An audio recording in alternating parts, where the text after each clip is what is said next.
Hey everyone, Julian from the Binary Lab. This time is second time I'm doing this recording because first time my computer glitched out and I wasn't able to save the recording, or rather it crashes while saving. So anyways, Brent was off to a very good start. Unfortunately I was 55 minutes late into the setup and I was not able to take it. So basically when I checked it, it was really doing this much. Let's have a look at it on the charts right now and see how it's progressed. Okay, so Brent is this one right here. And as I can see from this chart, okay, TP1 would have already been hit. TP1 is at this line.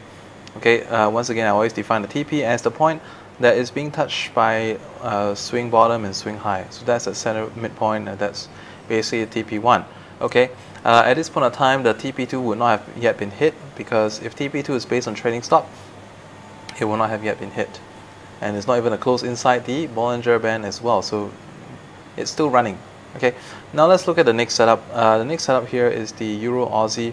Euro Aussie, let's look at this one here.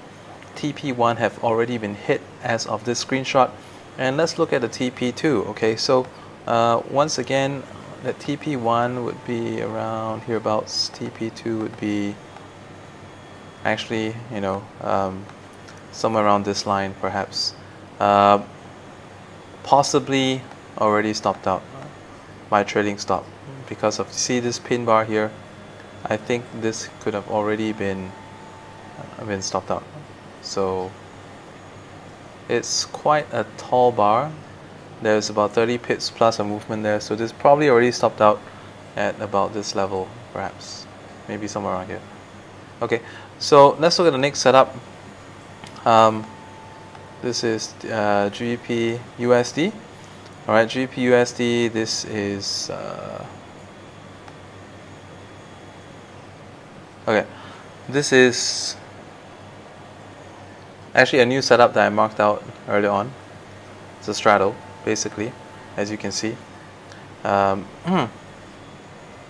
So, but before we go into talk about this straddle, I will kind of talk you through what happened. I think I have a screenshot here. Yes, I do. So the trade entry is at this line. This is a stop. Okay. TP1 is hit. TP2 trading stop most likely because over here is just like a touch and go, and because of spread may not be hit. Sometimes, depending, some of you may have been able to hit it, some of you may not have been able to hit it, and this is the reason why I like to actually put it a little bit above the swing low, my TP2. So a little bit carelessness on this part. Could have had a full TP2 on this one. Okay. Next, let's talk about this straddle setup in the GBP USD. So as you can see right now, the it's been like really flat. And I wouldn't trade supply demand based on these conditions. On the other hand, I do see a lot of opportunity, for a straddle.